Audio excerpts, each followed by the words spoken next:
Thank you. Can people at the back hear me? Good. I've been speaking French and Spanish for the past 3 months. I feel a bit rusty, so just let me know and I can repeat myself if need be. Just to kind of reiterate what Mark said. Yes, Mark? Maybe stand up. Stand up. Actually, my back is hurting, so this is good. It's good to see so many good friends and potential friends, as Mark said here today. It's been a very difficult year for us here in Brighton, so it's really good to get back to this, really. I'm very glad. I've been working on a book with Mark on radical politics, and I've been trying to put a volume on temporality with David Ventura, who's also here, and writing about jazz, improvisation, and politics. But instead of talking about my current work and present work in progress, I just took this opportunity to take a step back and kind of reflect on how I've arrived at the question that I'm asking about the political. So the different turns that I have taken, the accidents, why is it that I'm writing and interested about the things that I'm currently doing. So that's what I want to do today, kind of just tell you a story about how I got to where I am currently. I started as a biopolitical scholar, working on post-Marxism, French post-structuralism, and Italian philosophy. My first book was on Agamben. And then soon I discovered two limitations in biopolitical theory, and I want to talk about that today. The first is quite important, and is that biopolitical theory fails to address colonialism and race, racialization. And for me, that was quite important shortcoming of biopolitical theory. And the second is that it wasn't giving me the tools that I needed to think about political resistance. So I want to talk about that today, and I want to tell you how Black studies, and in particular, Black feminism, has allowed me to overcome those two limitations in biopolitical theory. So I will structure this in 3 parts. The first is a critique of Foucault, a critique of his biopolitical theory, mainly because of his failure to engage with race. In the second part, I want to move to something called refusal and the politics of refusal. And I want to end the talk with some methodological kind of considerations around narration through the concept of critical fabulation. So that's what I want to do today. So let me get started. And I want to start with Foucault. For Foucault, one of the central issues in contemporary politics is life itself. In the West, politics and life have become increasingly intertwined. And this is evident especially, I suppose, after the pandemic. Each gives content to the other, and invoking one directly calls forth the other. Life simultaneously marks the limits of power and become its object. So through the concept of biopolitics, Foucault was pointing out in the 70s what nowadays I think is obvious to us. As Sarato has put it, life and the living being are at the heart of new political battles and new economic strategies. Foucault also demonstrated that the introduction of life into history marks the emergence of capitalism. From the 18th century onwards, he said, knowledge and power mechanisms try to incorporate the processes of life with the aim of controlling and modifying them. He writes, Western man has gradually learned what it means to be a living species in a living world, to have a body, conditions of existence, probabilities of life, individual and collective welfare, forces that could be modified.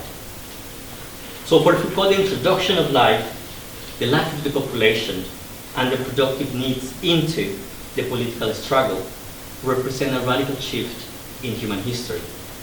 However, as some of you may know, the Italian philosopher Giorgio Agamben criticizes Foucault for not tracing back this logic beyond modernity. According to Agamben, Western politics is biopolitics from the very beginning. And modernity, far from being a rupture, merely, and at what here Agamben, declares its own faithfulness to the essential structure of the metaphysical tradition. So where Foucault sees a break in the historical relationship between life and politics, Agamben sees a sort of an intensification. And yet, and I think this is the important point for me, both thinkers of biopolitics coincide, they both agree that modernity represents something radical. For Foucault, as I said, is the centralization of life in the political calculations. For Agamben, who follows Walton Benjamin, is the indistinguishability between life and politics produced through the normalization of the exception. But what if, and I think this is the key question for me, what if the decisive event of modernity, the one signaling a radical transformation in the political categories of Western classical thought, is not what Agamben and Foucault had in mind, but rather the production of blackness? What if, to paraphrase Alejandro Vigil, black life is that what is objective and forms the ontological negative ground of the Western order of things? What if, as Membe suggests, blackness and race constitute the acknowledged and often denied foundation, or what he call it, the nuclear power plant from which the modern project of knowledge and governance have been deployed? It is striking that in the order of things, Le Noël Chose, where Foucault, and I quote, charts how man becomes the object of knowledge within the modern episteme, he does not consider how racialization and colonialism were and still are fundamental to this enterprise. This oversight also marks Agamben's biopolitical theory. We must, following Healy, ask the following question: how might Foucault's and Agamben's theories of modern violence change if they took the Middle Passage, the transatlantic slavery, the plantation regime, and its afterlife are the starting point, rather than remaining confined within the historiographical and philosophical frameworks of Fortress Europe? As Glisson has put it, the plantation is one of the bellies of the world, and it has the advantage of being able to be studied with almost precision. The place was closed, but the world derived from it remains open. So in a wonderful book that I will be using here, called Aviat Viscus, Racializing Assemblages, Biopolitics, and Black Feminist Theories of the Human, we hail it offers a very provocative and a very unsettling claim. And if this is controversial, we can discuss this in the Q&A. But he said the following. He says that thinkers like Agamben and Foucault, for them, any analysis of racism that is not directly linked to Nazism or division within Europe and the European population is dismissed as crude, simplistic, and unworthy of serious consideration. For him, this perspective effectively naturalizes traditional racial and ethnic boundaries, which is why the historical experience of non-Western peoples are not seen as paradigmatic.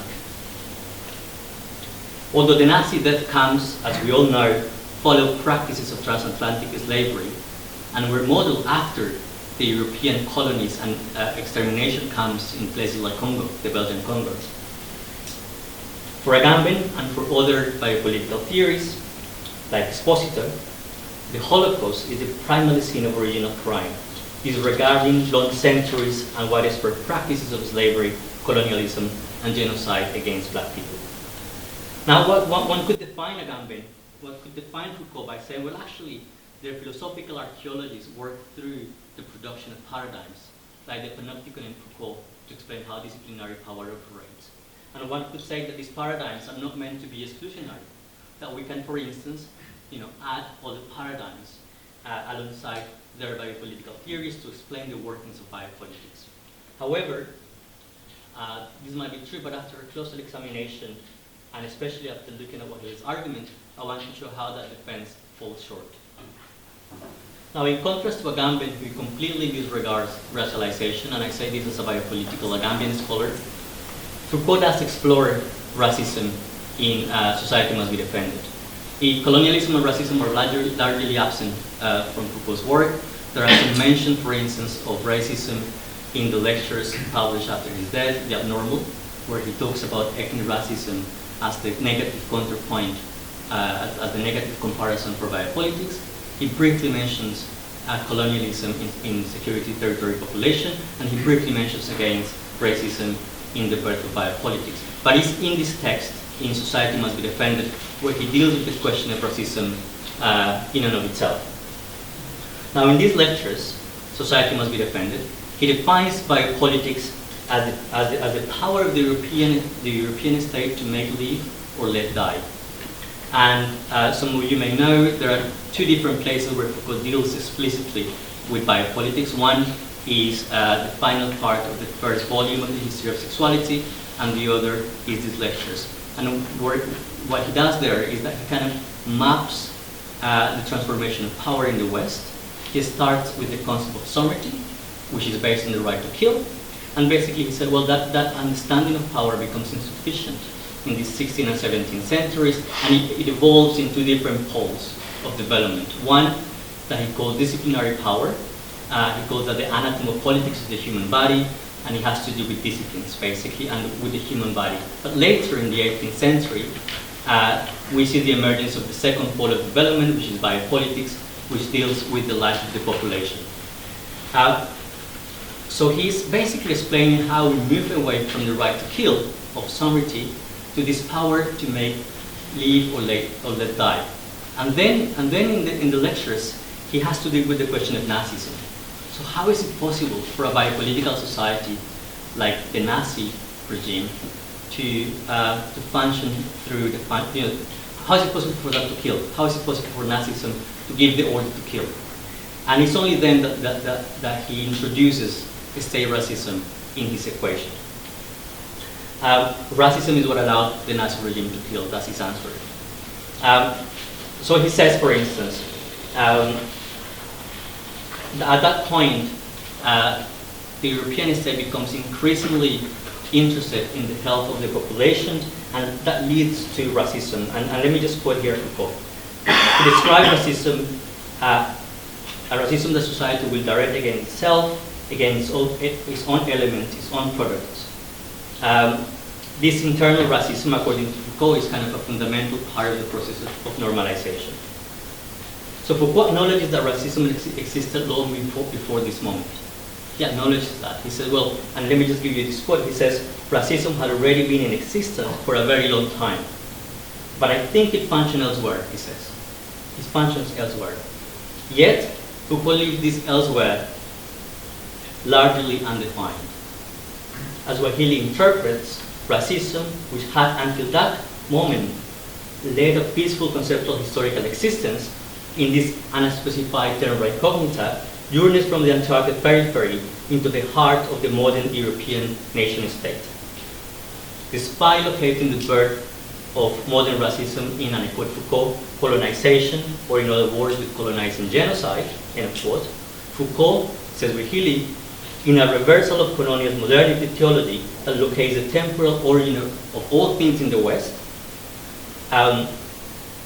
suggests that racism only attains relevance once it penetrates the boundaries of Europe. Although the originating leap of racism is found in this colonized West, only its biopolitical articulation in the West is important for Foucault. He didn't care about it before. It's only when it penetrates Europe. In his reading. As William David Hart also notices, Foucault does not elaborate on this elsewhere, leaving it as an undefined primitive landscape that serves as the external reference point in the theory of biopolitics that he develops in the lectures. As Membe argues, in one of the most beautiful essays by Membe on French provincialism, the provincialism of French theory, he says, well, it is striking that in the 70s, when Foucault was thinking about state racism, he didn't have a word, not a single word for South Africa, says Membe. How is it possible? It was one of the only examples of actual existing social segregation, and yet Foucault, writing about racism, didn't have a word for it. There are, of course, rare moments in Foucault's work where he comes close to recognizing the constitutive genocidal brutality of modernity, underpinning his theory of biopolitics, and he acknowledges that deals elsewhere may have an impact within Europe. For instance, there is a point where he follows Hannah Arendt's description of what they call the boomerang effect of colonialism, and then he reminds us, and this is Foucault, while colonization, with its techniques and its political and juridical weapons, obviously transported European models to other continents, it also had a considerable boomerang effect on the mechanisms of power in the West, and on the apparatuses, institutions, and techniques of power. A whole series of colonial models was brought back to the West, and the result was that the West would practice something resembling colonialism or internal colonization on itself, end of quote. So the key issue here is not simply that Foucault largely omits and excludes colonialism and racialization. He does mention that sometimes, as in this paragraph that I just read.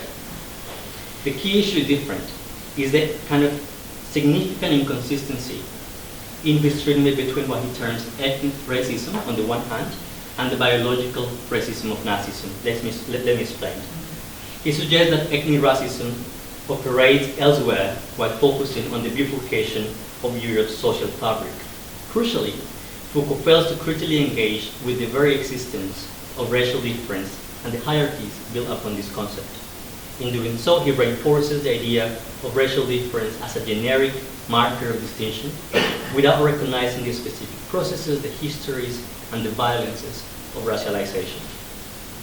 Foucault's views of ethnic racism as stemming from pre-existing differences between ethnic groups leads him to overlook the need for proper and for deeper analysis in the genealogy of modern biopolitical mechanisms. He traces it as a kind of a static category rather than acknowledging as the kind of biopolitical mechanism it truly is. In Foucault's framework, race and ethnicity are positioned as external to the administrative and conceptual boundaries of Europe, relegated to this undefined elsewhere. More importantly, as William David Hart suggests, biopolitical theory remains largely unaware and uninterested in the ways of being that emerge in the periphery of Western mind, in the afterlife of slavery, in the colony, and in the post-colony. So even though French theory, as you all know,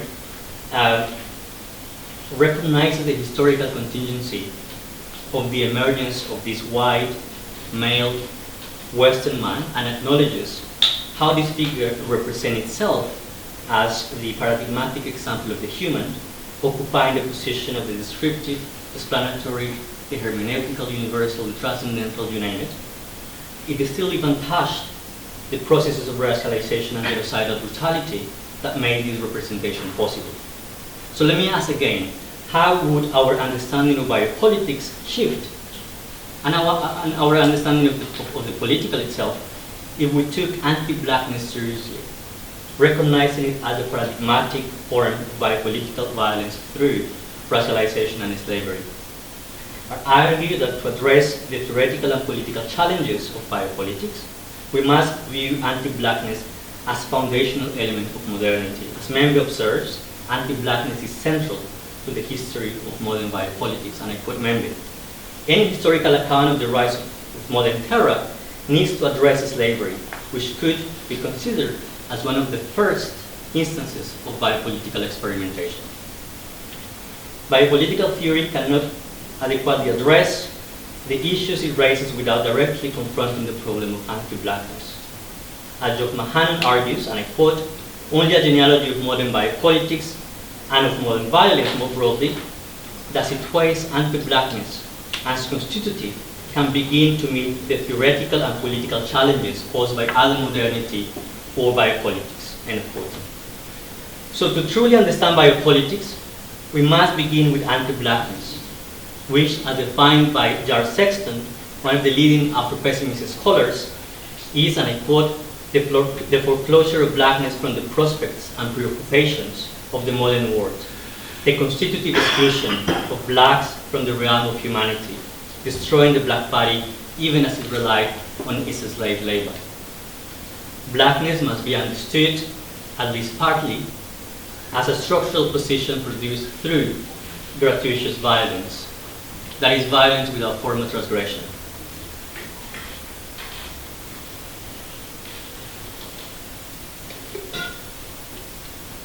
Black people are integral to human society, yet perpetually excluded from it. Blackness, in Wilderson's view, is synonymous with slavery, and for him, the condition of slavery is permanent for black people, meaning that every black person is perpetually enslaved, and therefore, he says, a perpetual corpse, buried beneath the word and extincted it up. Since these structures are ontological, they cannot be resolved. There is no way of changing this unless the world as we know it comes to an end. This is why the Afro-pessimist relational schema which frames black existence as the fundamental state of inclusive exclusion, is seen as the only true antagonism. So all the forms of oppression like gender and race could be reconciled, but not blackness. This is also why, for Wilderson, Orlando Patterson's concept of social death remains central to blackness in the afterlife of the plantation regime. In fact, and I do not fully agree with this claim, I will unpack that later, for a pessimism, social death and blackness fully coincide, and it cannot be thought of independently of one another. As Wilderson disturbingly put it, the spectacle of black death is essential to the mental health of the world. Social death is enforced through brutal genocidal violence that prevents racialized black bodies from being recognized as subjects. Human society is constituted through anti-blackness, meaning that blackness cannot be accommodated within the category of the human, let alone the liberal subject of rights. The biopolitical project of modernity, and the one that sustains its constitutive fictions, Reason and Progress, is the production of an anti-black world. This world produces black flesh, with Hortense Pillars described as the 0 degree of social conceptualization. Therefore, it is crucial to understand why and how blackness, as members call it, this delirium of modernity, was created and meticulously refined during the same period that the West was defining its other delirium, the idea of man. Why and how blackness coincide with the Enlightenment period and its ideals of freedom and equality. And needless to say, we still live in this delirium that is blackness. Perhaps former President of France, Nicolas Sarkozy, put it more diplomatically than Trump when referring to some African and Caribbean countries. He referred to them as shitholes. So Sarkozy was more diplomatic in his visit to Senegal, but the message is the same. And let me just give you Sarkozy. The tragedy of Africa is that the Africans have not fully entered into history. They never really launched themselves into the future. The African peasant only knew the eternal renewal of time, marked by the endless repetition of the same gestures and the same words. In this realm of fancy, neither there is room for human endeavor nor the idea of progress. End of quote. It might seem that Sarkozy knows his Hegel very well. I doubt it.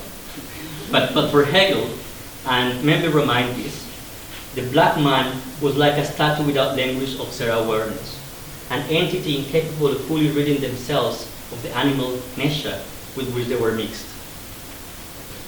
In Hegel's view, and I quote, their nature was to contain what was already there, end of quote. Thus, the black man is a man without future who has not entered into history. On a phenomenological level, and to get back to members' analysis, blackness is not regarded as a significant reality, but as a field of nonsense and fantasies that the West has created and imposed on people of African origin. As Membi described, a lively human of a strange shape, roasted by the rays of celestial fire, endowed with excessive petulance, captive to the empire of joy, and abandoned by intelligence. The black man is above all a body, gigantic and fantastic, member, organ, color, a smell, flesh, and meat. For Membe, blackness is associated with the strength. It can only be the brute physical strength of the body, provoking fear in the white imagination, which reminds us of Fanon's famous scene of the little boy and the black man, recounted by Membe, and I quote,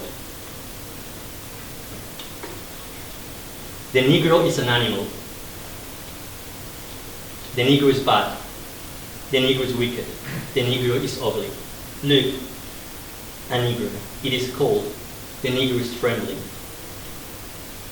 The Negro is trembling because he's cold. The small boy is trembling because he's afraid of the Negro. The Negro is trembling with cold that chills the bones. The lovely little boy is trembling because he thinks the Negro is quivering with rage. The little boy runs to his mother's arms. Mama, the Negro is going to eat me up." End of quote. So to assert that the biopolitical task of modernity is the production of an anti-black world means more than simply tracing the emergence of mechanisms of subjection back to the plantation regime and back to the colony. Of course, this is true. Both the colony, the plantation, where, if you wish, the places where these dispositifs of surveillance, of policing emerge, of control. And there is wonderful work in that direction. But the claim extends deeper. It suggests that the body politic and the foundational categories of its existence, such as the human, the individual, property, freedom, the idea of rights, agency, are inherently marked by the biopolitical operation of anti-blackness. Recognizing that this operation results in what Sylvia Winter describes as, and I quote, the overrepresentation of man as the exhausted figure of the human, and understanding his role in the ecological catastrophe that we can refer to as the Plantitanocene, allow us to grasp the full scope of biopolitics.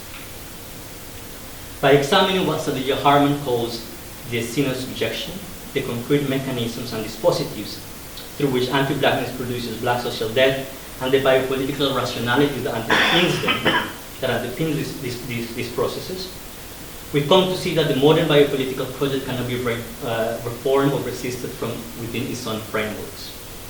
These dramas and fictions, as Fred Moten notes, are fiction that nonetheless fire real bullets. The categories we have at our disposal. I mean, and this is a provocative claim for all of us in the conference. I want to know what you think about this. The categories that we have at our disposal from the political tradition in the West are produced or at least contaminated by the biopolitical production of blackness.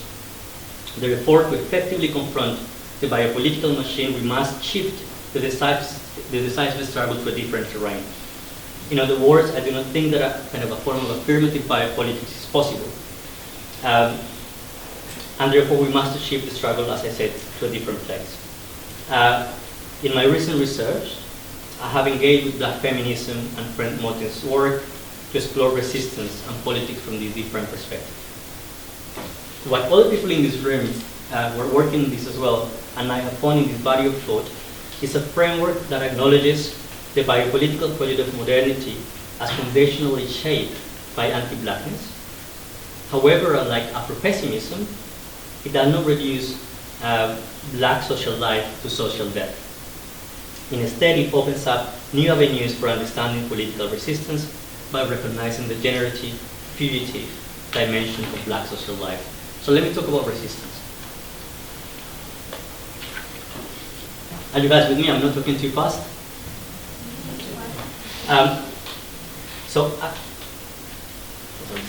Getting work.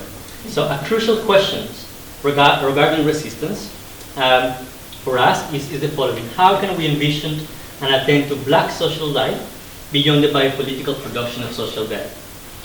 This concern is central to black feminism and is a key aspect of Fred Moten's work, which she described as black optimism. Moten argues that black social life, what he also refers to as a stolen life, is not reducible to black social death. He rejects the notion of blackness as merely an artifact of whiteness. Black social life transcends the biopolitical brutality of modernity, surpassing both imposition and negation. So this question is not only central to black studies, but it's also central to critical theory more broadly. How can we conceive of resistance practices that sustain life beyond the constraints of capitalism and beyond the constraints of heterosexual normative violence? Now, these questions are different, but I think black studies is paving the way to explore political practices of resistance beyond the idea of recognition, for instance. And that's where I think it's interesting, at least for me. So one approach of exploring these questions, and I know some people in the room do this through different categories, like singularity, for instance. I do it, or I want to think about this through the concept of refusal, the politics of refusal. And the politics of refusal is first and foremost a refusal of the metaphysic tradition of the West. For late Heidegger, and I quote, "Our regard for metaphysics still prevails even in the intention to overcome metaphysics. Therefore," Heidegger says, "our task is to cease all overcoming and to leave metaphysics to itself." Now, Foucault, alongside with Derrida, also rejects this notion of overcoming metaphysics and ontology. He questions, Foucault, the assumption that individuals are inherently that they possess of ownership and right. They reject the notion of transcendental subject, that we are sovereign over all meaning before any historical determination. So, as Moten and Harding suggest, politics in this framework is seen, and I quote, as the way those individuals then relate to each other, to their own selves, and to the government that emerges either from within this politics or, as it were, outside of this politics by way of an authority whose foundation is not only mystical, as Derrida has said, but also of a brutal realist presence. So while Foucault, Derrida, Rancière, Agamben, they may differ in terms of the strategies, they all question the metaphysical foundations and ontological assumptions about the individual and the narrow political framework that follows from this. Foucault, for instance, rejects the concept of the individual in favor of a self that is cared for directly by the living, responsive body. We want to share Foucault's refusal of the metaphysical foundations of Western politics we find ourselves trapped within. We share that refusal whether we like it or not, they say Moten and Harding. However, they're quick to note that Foucault's path is not accessible for black social life. They argue that the elsewhere of blackness that is elusive for Foucault can be found by taking the path Foucault cuts, because that path, Foucault's path, which is the animus body's path, has always been denied to the flesh. Refusing the selves and bodies denied to them, black people live in the duress of total access to what they protect but do not have. They put it poetically by saying, which is and must remain as the absolute vulnerability to valuation, grasp, and possession of the absolutely invaluable, ungraspable, and dispossessively dispossessed.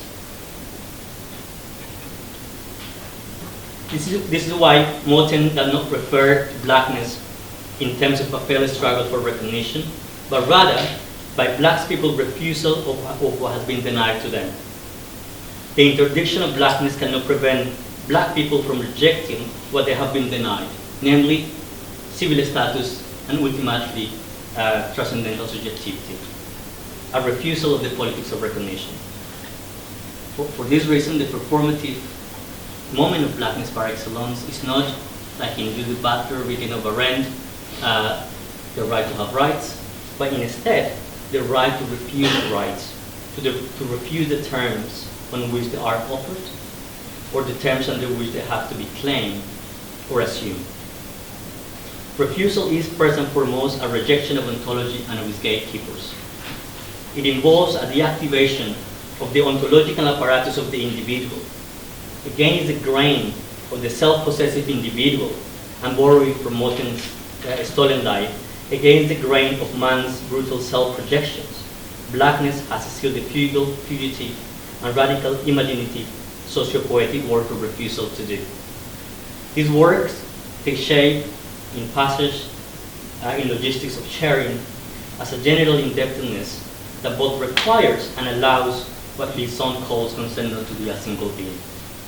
The politics of refusal resists the logic of possession and self-possession, which, as Judith Butler and Athena Athanasio indicate, are the hallmarks of modernity and are linked to the historical conditions of slavery.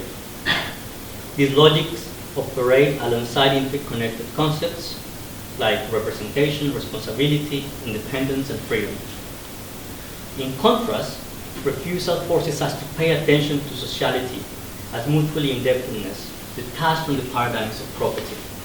It is a form of sharing that erases the illusion of individual independence by functioning through what we can describe as a reciprocal dispossession, something beyond the grasp of political theory, epistemological frameworks. Black social life creates something unaccountable for because it embodies the impossible. It is impossible for black people to survive black social death, and yet it happens. Political theory cannot grasp this impossibility. For David William Hart, blackness is therefore a sound irreducible to speech, a noise that defies accountability and translation into the reasoned discourse of political theory. It resists intelligibility for the epistemic ears of the slaveholders, but also of the critical tradition. So to reaffirm refusal is not to unlock the present towards a different future. This is not an invitation to understand the historical limits imposed on us so that we can transgress them as Foucault would have wanted it. It is not about uncovering the critical possibilities lying dormant in the present, obscured by the unfolding of history, awaiting discovery and activation by a political project or by the event that Alan Badiou has been waiting for. This is not a project of crafting a normative opening of the present or awaiting ultimate redemption. Instead, it is a radical presentist realization, akin to the weak messianism that Benjamin had in mind. For Moten, Black life emerges from an irreducible and impossible sociality, a movement that cannot help but exceed finitude and social death. The task, then, is not to produce a blueprint for political emancipation, but to pay critical attention to these practices of refusal and to their generative force. It is not about telling people what to do, but rather about critically attending to how refusal derives and generates subterranean forms of sociality, of care, of friendship beneath the structures of the state and capital. The question is no longer the Leninist one, what is to be done, but rather, what is that we're doing? And how can we develop a language to pay attention to that?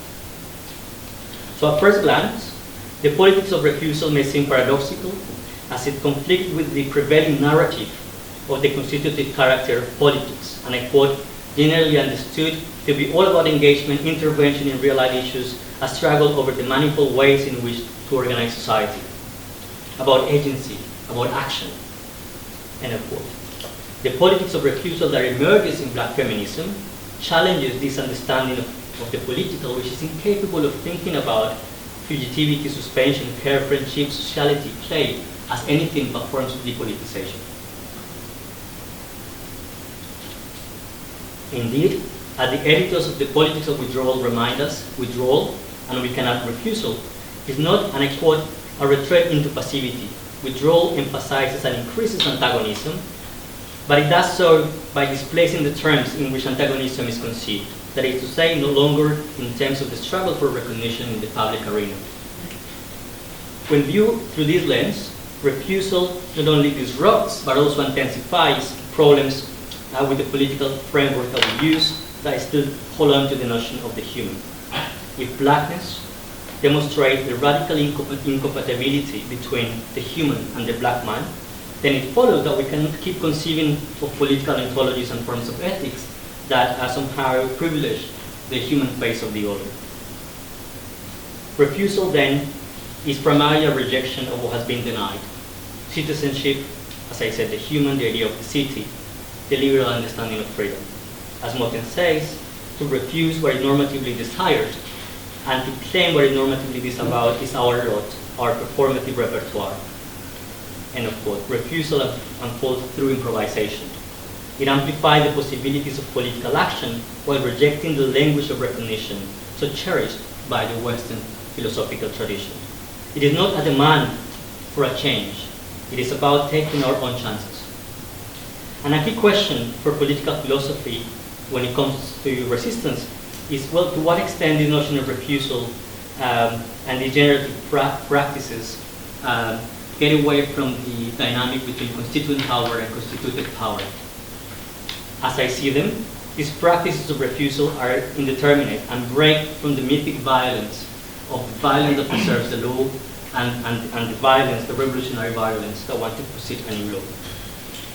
The political character of these practices does not lie in their orientations toward the police as a form of interruption. Rather, they are a refusal of the forms of intelligibility that determine, that govern, that sanction what counts as political in the first place.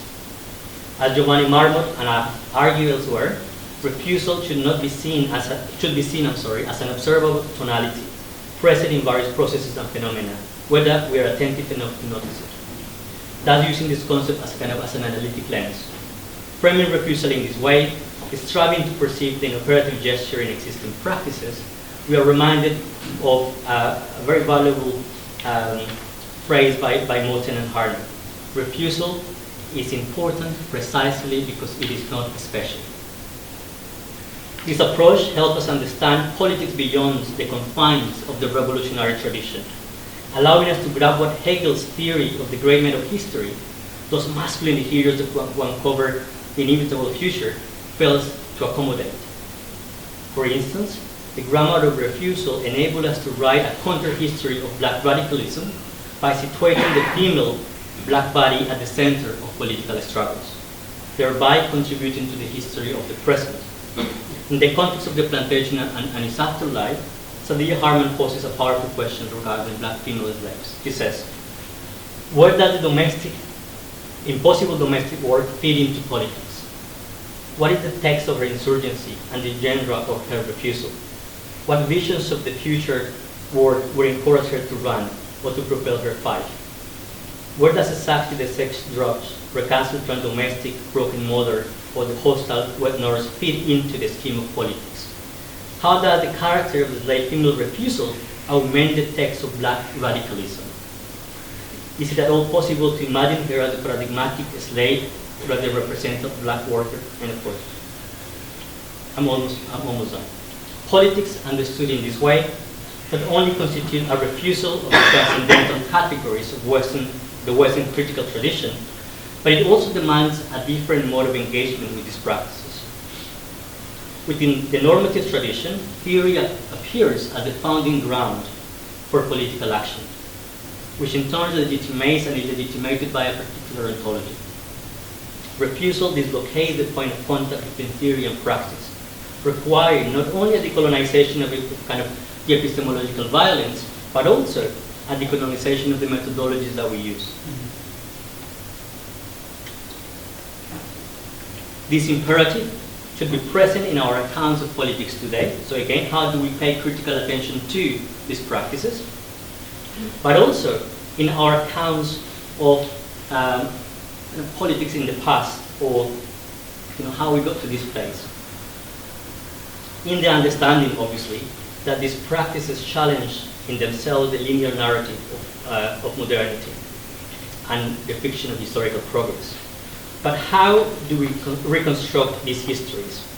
What is the role of literature? What is the role of narration in accounting for the impossible or the impossibility that is black social life? In what follows, I want to discuss some as a way of concluding, some preliminary thoughts on this question, the question of methodology, the question of narration, through the work of Sadiya Harman on critical fabulation, as a way to end this presentation. In one of her most influential essays, called Venus in Two Acts, Sadiya Harman revisits a story that she first encountered while writing her book, Lose Your Mother. It is a story about two girls who died aboard a British slave ship called Recovery. Their existence preserved only through the violent words of their captors.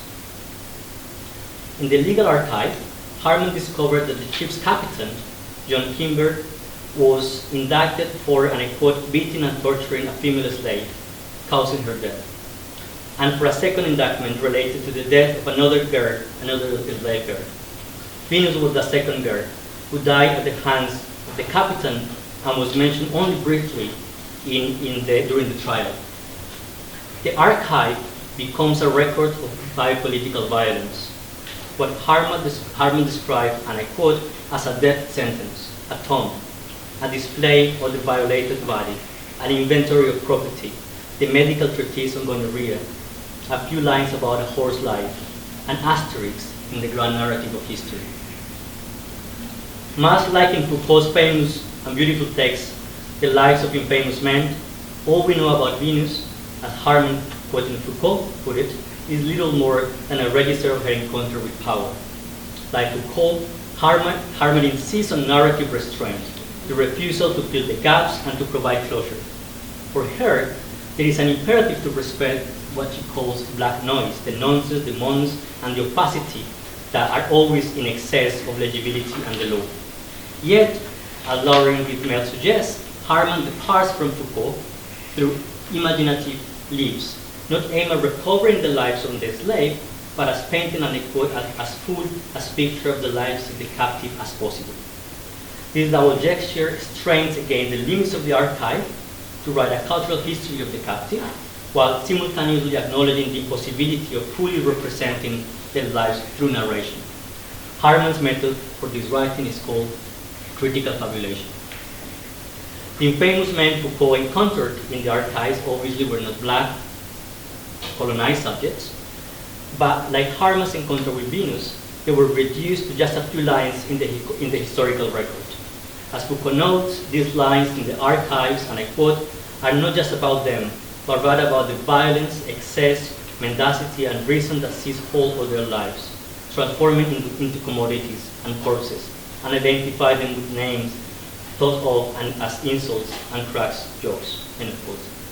Yet, Foucault may have been, again, this is a question for all of us in terms of narration. I think, and this is the claim I think that I want to make, that he was perhaps too cautious when considering how, and I quote, imagination and literature could help us more to fully account for these individuals, people who, as he repeatedly says, truly live and die. His concerns stem from a valid point about the kind of the presumption that we make through narration, live their lives through our own, recount their lives through our own projections, distorting or appropriating their experiences. Would it be better then to just leave them alone in the privacy of obscurity, granting them a retreat from historical scrutiny? Harman argued that such a retreat risks, and I quote, simply upholding the rules of the historical guild and the manufactured certainties of their killers, thus sentencing the two girls to oblivion. While it is true that we cannot access Venus in her own words, Harman suggests that recounting their stories of the nameless and forgotten contributes to a history of the present, a way of engaging with history that will allow us to reflect on our relationship with the past. As she explains, a history of the present strives to eliminate the intimacy of our experience with the lives of the dead, to write our own as it is interrupted by this past, and to imagine a free state, not as the time before captivity of slavery, but rather as the anticipated future of this writing. For Harman, engaging with history is not merely about dismantling the inherent order of things, but it's also about constructing new ways of understanding. While redeeming the dead may be impossible, Harman suggests that narration, that literature, what he calls critical fabulation, offers a critical kind of gift. Stories that provide ways, and I quote, of living in the world in the aftermath of catastrophe and devastation. In her speculative retelling, often expressed in the subjunctive, Harman imagines two girls on board the Recovery as friends, inviting the reader to picture them, she says, as one cradles and soothes the other through her final moments. And I quote, besides the fear and terror, there would be also this, a glimpse of beauty, an instant of possibility. Now, this methodological impulse underpinned her latest book, Waverley Life's Beautiful Experiments, where Harman disrupts the violence of the archive by centering the troublesome women and queer radicals, figures of whom we have only a register of their encounter with power. Harman presents the wild idea that young black women were radical thinkers who tirelessly imagined other ways of being, and never failed to consider how the world may be otherwise. Wilderness for Harman represents the generative sociality of refusal, and I end with this wonderful quotation. It's a refusal to be governed. And she says, this refusal is an ongoing exploration of what might be. It is an improvisation with the terms of social existence, when the terms have already been dictated, when there is little room to breathe, when you have been sentenced to a life of servitude, when the house of wonders blooms in whatever direction you move. It is the untiring practice of trying to live when you were never meant to survive. Thanks.